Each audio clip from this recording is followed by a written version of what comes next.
Bueno, ya para finalizar este tema de el ácido carbónico y sus efectos en el sistema amortiguador, mediante lo que habíamos mencionado en otros videos, debemos aclarar ya la parte final, ¿no? Ya está de más decir y recalcar que el ácido carbónico se forma de la sumatoria del dióxido de carbono más el agua, ya formando este compuesto, y este que se puede disociar o ionizar en el ion del protón y el ion bicarbonato. Bueno, haciendo este recuerdito también tenemos que hacer otro recuerdo para poder entender lo siguiente. Hemos entendido al pH como el potencial de hidrógeno. ¿Listo? Entonces lo que nos interesa para entender lo que voy a explicar es que el pH se refiere al potencial de hidrógeno. En resumen, cuando yo tenga el potencial de hidrógeno, la cantidad de hidrógenos altos, voy a tener el tema de la acidosis. Y cuando yo voy a tener el tema de los protones bajos, voy a tener la alcalosis.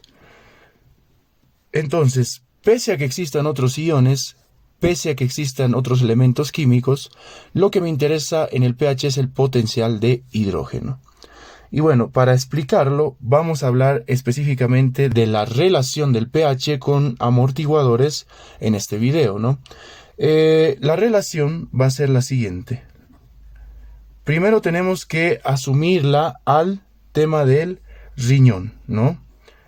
En el riñón, lo que hemos entendido nos da en resumen que la reacción va a terminar en este tipo de sentido, formando los dos iones que voy a requerir.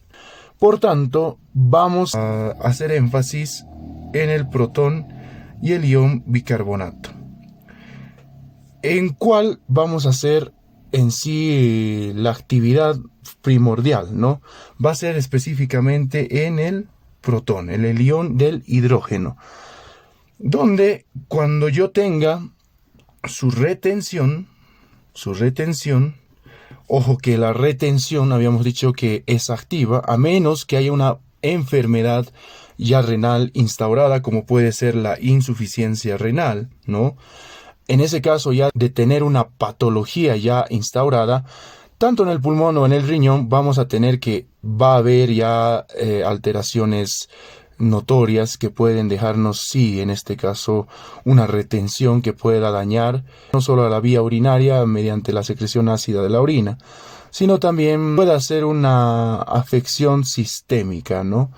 Bueno, también va a haber excreción de este tipo de electrolito, ¿no? Entonces vamos a decir, ya señalando aquello, que en el caso de haber retención, vamos a tener que va a aumentar la cantidad de ion hidrógeno, ¿no?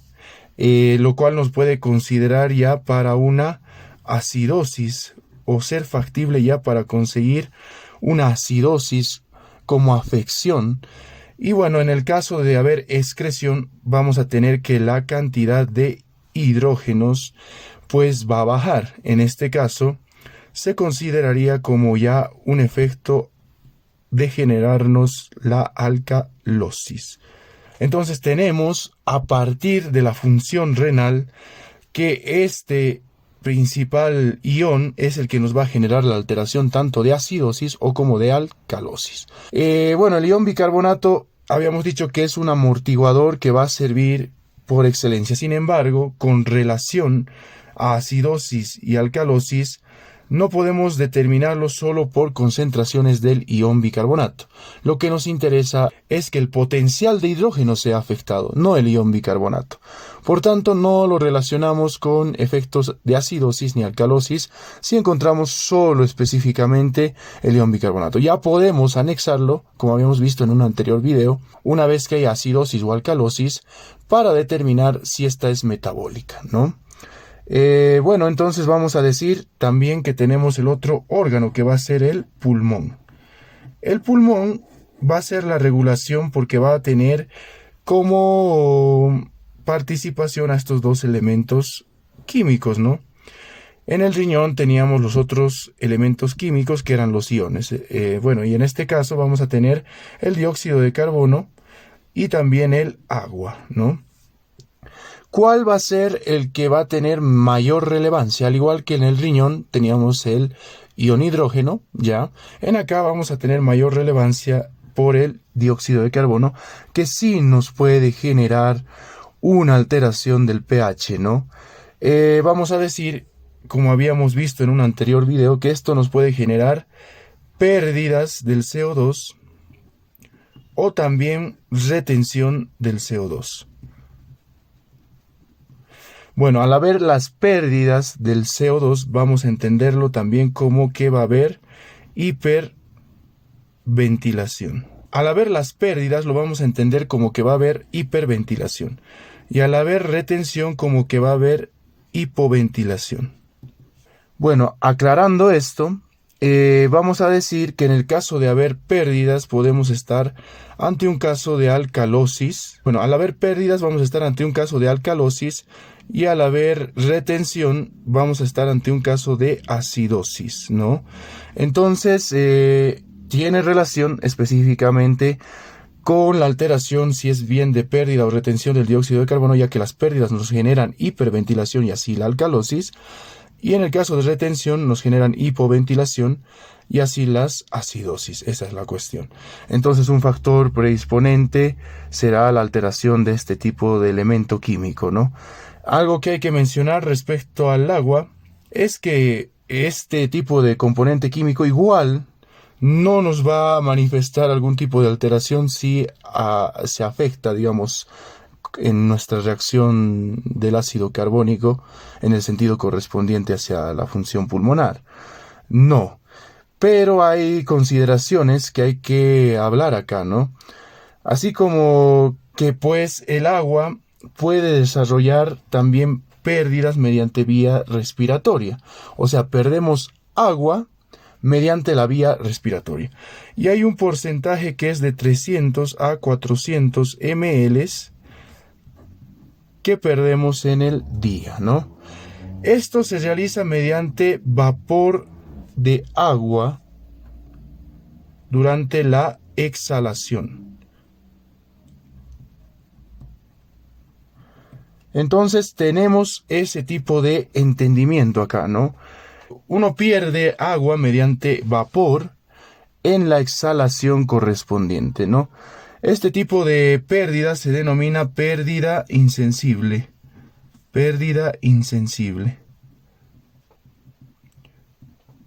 Bueno, y aquí mencionar que hay muchos tipos de pérdidas insensibles, ¿no? Uno de ellos va a ser por vía respiratoria en sí. Bueno, aclarando aquello, vamos a decir que también existe, pues, aparte de esta pérdida insensible que estamos mencionando, algo que hay que considerar y mencionar acá, que es el agua metabólica o agua de producción metabólica, ¿no? Bueno, vamos a decir que este tipo de agua igual llega a mezclarse para ser eliminado mediante vapor de agua en la exhalación, ¿no? Entonces, bajo ello, vamos a decir, para entenderlo esto del agua metabólica, que se debe a la formación de procesos del metabolismo de algún tipo de nutriente. Puede ser incluso el tema de los bioenergéticos, que sería el tema de la glucosa que podemos tomar de ejemplo acá. Por ejemplo, ¿no? Si yo tengo un mol de glucosa, la glucosa por si acaso se representa así químicamente, C6H12 y O6. Bueno, entonces vamos a decir que mediante esta reacción de una molécula de glucosa podemos obtener, o bueno, va a tener como producto final la siguiente consideración del metabolismo celular. Y como producto final del metabolismo celular, nosotros podemos obtener 6 moléculas de dióxido de carbono, 6 moléculas de dióxido de carbono y 6 moléculas de agua, que como les digo sería de origen metabólico y que llega a mezclarse con el tema del agua que es eliminado mediante pérdida insensible, ¿no? Que mediante vapor de agua por la exhalación se va a eliminar. Entonces tendríamos que el producto del metabolismo celular, por degradación, en especial en este ejemplo de la glucosa, tendríamos que hay 6 moléculas de agua que van a ser juntadas para poderse eliminar mediante la respiración. Bueno, espero se haya entendido y bueno, no olviden dejar su me gusta.